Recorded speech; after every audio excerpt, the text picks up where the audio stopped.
మెదక్ జిల్లా వెల్దుర్తి మండలం చెర్లపల్లి తండాలో అగ్ని ప్రమాదం చోటు చేసుకుంది. సోమవారం ఉదయం కేతావత్ గోపాల్ అనే వ్యక్తికి చెందిన నివాస పూరి గుడిసె విద్యుత్ షాక్ సర్క్యూట్ కారణంగా మంటలు చెలరేగి పూర్తిగా దహనమైంది. పెద్ద ఎత్తున మంటలు చెలరేగి ఇంట్లోని వస్తువులు పూర్తిగా దహనమయ్యాయి. ఈ ప్రమాదంలో పెట్టెలో ఉన్న 20,000 నగదుతో పాటు సేవలాల్ మహారాజ్ దేవాలయ వార్షికోత్సవం కోసం తీసుకువచ్చిన 30,000 రూపాయలు సామాగ్రి దహనమైందని బాధితుడు ఆవేదన వ్యక్తం చేశారు. ఇంట్లోని వస్తువులు పూర్తిగా కాలిపోయి రోడ్డున పడ్డామని, నిరుపేద కుటుంబం కావడంతో బాధిత కుటుంబాన్ని ప్రభుత్వం ఆదుకోవాలని స్థానికులు, కుటుంబ సభ్యులు ఆవేదన వ్యక్తం చేశారు. సేవలాల్ మహారాజ్కు తెచ్చుకున్నాం 30,000 సామాన్లు తెచ్చుకుంటే మాకు ఏం దక్కలేవు, బట్టలు ఏం దక్కలేవు. ఆధార్ కార్డు అన్నీ కాలిపోయినాయి. పెట్టెలకు 20,000 ఉండే, అవి కాలిపోయినాయి.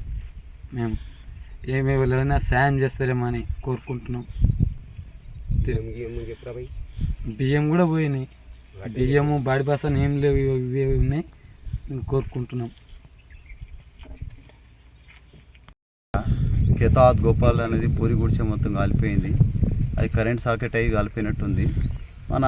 ఆయన ఏం లేదు, పొద్దున కూలీ చేస్తేనే సాయంత్రం వాళ్ళు వండుకొని తినే పరిస్థితి వాళ్ళది.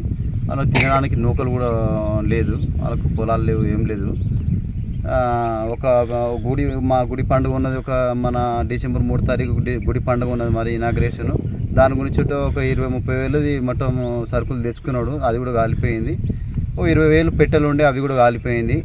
కూలినాలు చేసుకుని కూడబెట్టుకున్న 20,000 కూడా కాలిపోయింది. వాళ్ళ పిల్లలు బుక్స్ కూడా కాలిపోయినాయి. వాళ్ళ పిల్లల డాక్యుమెంట్స్ ఏమి ఉంటాయి వాళ్ళు కూడా అవి కూడా కాలిపోయినాయి. ఆధార్ కార్డ్స్, రేషన్ కార్డ్స్, ఆ డాక్యుమెంట్స్ అన్నీ కాలిపోయినాయి. కొద్దిగా గవర్నమెంట్ కూడా ఏదైనా హెల్ప్ చేస్తే బాగుంటుంది. కొద్దిగా చాలా గరీబ్ వాళ్ళు పొద్దున్న దాకా కష్టపడితే కానీ సాయంత్రం తినలేరు.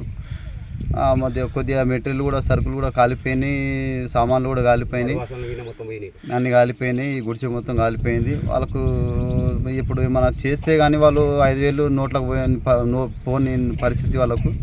కొద్దిగా గవర్నమెంట్ ఆలోచించి కొద్దిగా వాళ్ళకి ఇల్లు బిల్లు ఏదైనా శాంక్షన్ చేస్తే బాగుంటుందని అనుకుంటున్నాము.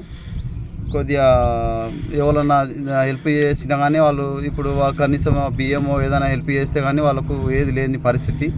నేను తాండా వార్డు నంబర్ వాళ్ళ గుడిసె కాడికి వచ్చి నేను రిపోర్ట్ చేస్తున్నా.